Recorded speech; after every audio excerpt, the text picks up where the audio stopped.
Maurice Strong, a Canadian oil and businessman, was the president of Canada's Power Corporation, pushing the climate change agenda in the 1960s. What you may not know is that Maurice was also a big power player in Tavistock's social engineering machine, and he held the Conference of 1980. He gathered occult think tankers, social engineers, cybernetic experts, and futurologists to discuss what they wanted to see happen in the 1980s. Here is a list for the Tavistock Conference of 1980. Women entering the corporate world, racially mixed breeding, the rise of Oprah Winfrey to normalize mixed marriage, youth rebellion, lesbian moms, the emergence of the fake green movement, the importance of meditation and Kabbalah to confuse Christians, the infiltration of hip-hop with gangster rap, and the New Age movement. What do you think, America? Were they successful in the 1980s? Amazing, isn't it? Do you think it is a coincidence that we started calling America the homeland after 9/11? And then we had Showtime with its popular show, Homeland? Did you know the word homeland comes straight out of the Communist Manifesto?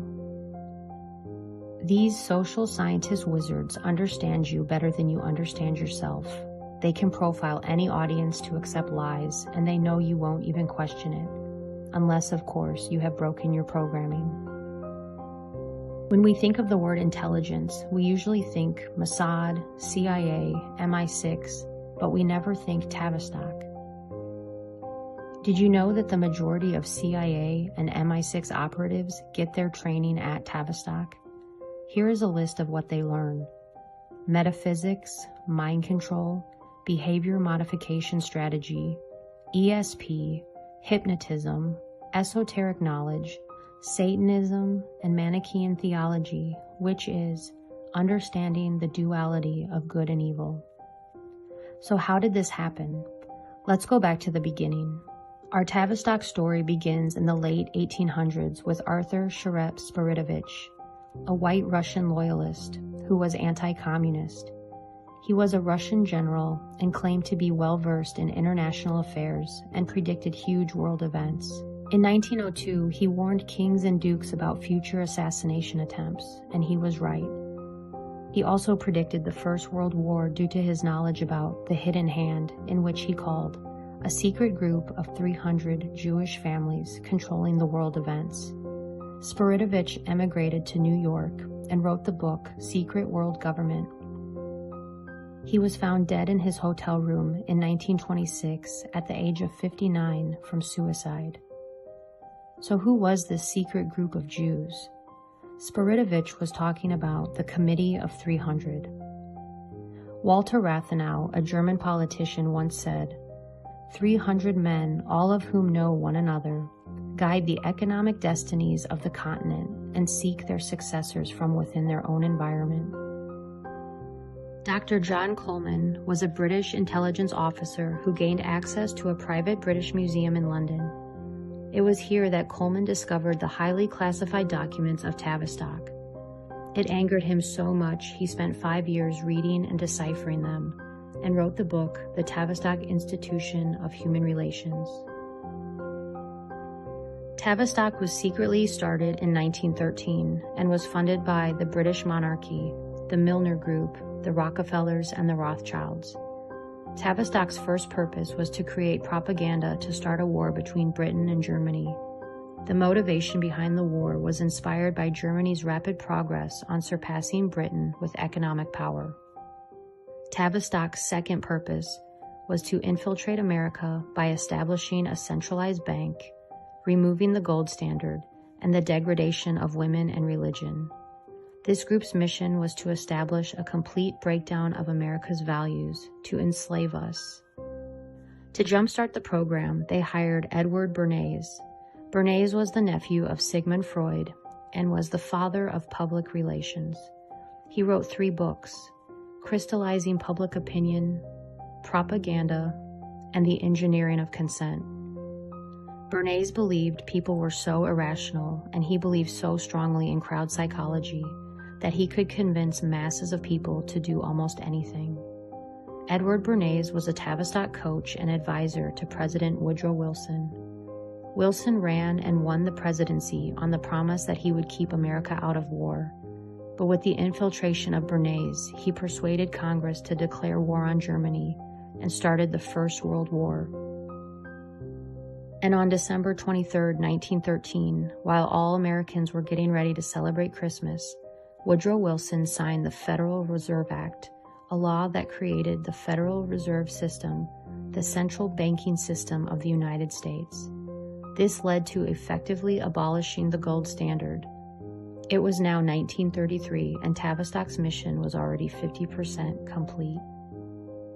The Central Bank of America was responsible for the Great Depression and the global financial crisis of 2007. The Federal Reserve violates constitutional law because their policymakers are handpicked by people behind the Federal Reserve.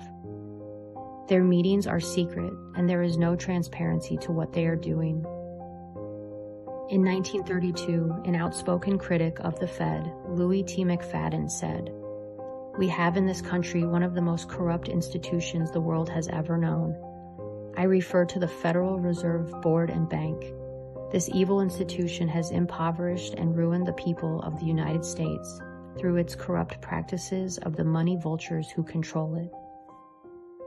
After the wars and the establishment of the central bank, America started to see moral decline through what historians call the New Morality, or otherwise known as the birth of liberalism. It was President Ronald Reagan that once said, "If fascism ever came to America, it will come in the name of liberalism." In the 20s, known as the Decade of Decadence, we saw the emergence of the flapper. Women were now cursing, smoking, drinking, wearing revealing clothing, and the term loose entered into the zeitgeist.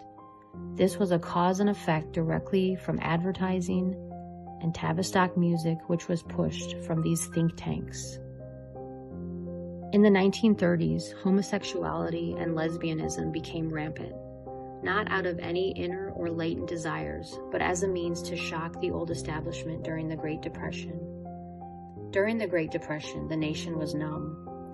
G.K. Chesterton, a writer and philosopher, said, "The moral, spiritual, racial, economic, cultural bankruptcy we are in today is not some social phenomenon, but rather the outcome of a carefully planned Tavistock program." The birth of MIT, the National Institute of Mental Health, the Stanford Research Center, and Wharton School of Economics were founded by Dr. Kurt Lewin, John Rawlings Rees, and Margaret Mead, arguably the best Tavistock social engineers of all time. Believe it or not, through the minds of these leaders came the brainwashing and propaganda for World War II, Vietnam, the Korean War, the 2 Gulf Wars, and every war that followed after. According to Dr. Coleman, the best kept secret and research that came out of Tavistock is the 3-system response. The 3-system response is how the population reacts to stress resulting from a contrived situation. A contrived situation is a crisis management exercise for world leaders. During a crisis, the first response is superficiality, which is the condition that manifests when a group reacts to a threat by adopting shallow advertising and slogans, which they attempt to pass off as ideals. Because the cause of the crisis is not identified, it leaves the population confused, and this phase can last as long as the controller wants it to. The second phase is called fragmentation, in which panic strikes and social cohesion falls apart. This results in society to break up into small groups, forming different attitudes and beliefs due to media manipulation. No one is on the same page, no one is getting the truth, and people become divided and fragmented from each other. This causes civil unrest, protests, verbal fights, physical fights, all caused by humans failing to identify the cause of the crisis. The third phase is called the fantasy trip. This is what Tavistock calls dissociation. In this last phase of the PSYOP, People have been so traumatized from the false flag event that they block it out or lose interest and all hope in humanity. This dissociation causes people to allow their liberties to get taken away, which ushers in communist legislation without a fight. Julius Caesar once said, "Divide and conquer." The powers that be have been using contrived situations and false flag events to shock and traumatize the world since the beginning of time. The JFK assassination, Waco, the O.J. Simpson car chase, Columbine, 9/11, Sandy Hook, the Las Vegas shooting, and don't even get me started on crisis actors. You can research that one. Do you think all of these shootings at schools and post offices, churches, concerts, and shopping malls were all just coincidence? According to Dr. Coleman, they were carried out by mind-controlled subjects who were carefully profiled, sought after, and put on dangerous mood-altering drugs like Ritalin, and controlled by DARPA computer programmers. Remember the national story about Molly Tibbetts, the jogger who disappeared for a month and was found dead in a cornfield from Iowa? At first, her alleged killer said he heard voices in his head, and the media had a heyday with him saying that. Now you cannot find that anywhere on the internet. Did you know Molly Tibbetts' dad was an architect for the Clinton Foundation? He actually designed the orphanages in Haiti. Also, do a quick internet search of killers who hear voices, and it is astonishing. I also recommend the book Program to Kill by David McGowan. When I think about what has happened to women in America, it is easy to see how it has been done in hindsight. From the flappers to pornography, we can see that Tavistock is really good at what they do. Remember 50 Shades of Grey? This was another mind control experiment that you could do in your own bedroom. The pain and fear that comes with sadomasochistic sex causes the brain to flow the blood away from its executive decision-making areas, the frontal cortex, which results in an altered state of consciousness in both the giver and the receiver, like doing cocaine. Do you ever wonder why certain books or movies get propped up? This always raises a red flag for me. Herbert Hoover was the 31st president of the United States. He was a Republican and was reluctant to become involved with the Federal Reserve.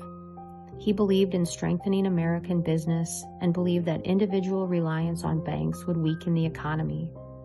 There is speculation from Coleman that his reluctance caused the stock market crash of 1929, which led America into the Great Depression, as a punishment to him and the American people. Sounds like history definitely repeats itself. Tavistock engineered the Cuban Missile Crisis as an attempt to sell the FEMA program to JFK. It was another rejection by a president, and Kennedy died that same year. Tavistock immediately signed a contract with NASA to ramp up public opinion on space. Ronald Reagan was another president who was reluctant to fall in line and had an assassination attempt on him. During Reagan's presidency, the Committee of 300 had a secret meeting to make sure that after this presidency, they remained in control with their candidates of their choice. So who was next? George Herbert Walker Bush. He was the former director of the CIA and vice president to Reagan. He was a member of Skull and Bones and was married to Barbara Bush, who keeps fetuses in jars in her home, and who is allegedly Aleister Crowley's daughter by a striking resemblance. Bush gave the famous New World Order speech following the Gulf War of '91. Next, we had a Rhodes Scholar, Bill Clinton, and then George W. Bush, and then Obama. With these presidents comes more social engineering, more false flags, and more corruption at the highest levels. John Coleman said, "We have been brainwashed into believing that communism is the greatest danger we Americans are facing. This is simply not so. The greatest danger arises from the mass of traitors in our midst. Our Constitution warns us to be watchful of the enemy within our own gates. These enemies are servants of the Committee of 300 who occupy the highest positions within our government structure. The United States is where we must begin our fight to turn back the tide, threatening to engulf us, and where we must meet and defeat these internal conspirators. Trump campaigned hard, and one of his messages was, "Drain the swamp." This is exactly what he was talking about. He wants to remove the evil from within the government. Out of all the presidents, Trump has been the most difficult for Tavistock. He was discussed in a couple of Tavistock journals written by James McKay, the director for Tavistock Coaching. In 2016, he expressed concern that based on Trump's personality, he would be very difficult to coach. And in 2018, he discussed how Trump is like a trickster. Is this a confession that Trump hasn't fallen in line, but has been steps ahead of the committee? Another modern goal of the Committee of 300 is the emergence of the technotronic era. In the book, Between Two Ages by Brzezinski, he says, the technotronic era involves the gradual appearance of a more controlled society. Such a society would be dominated by an elite, unrestrained by traditional values. Soon it will be possible to assert almost continuous surveillance over every citizen and maintain up-to-date complete files containing even the most personal information about the citizen. These files will be subject to instantaneous retrieval by the authorities. That's creepy. And who is his daughter? Mika Brzezinski, the talk show host on Morning Joe with Joe Scarborough. This is the guy Trump accused of murdering one of his staffers.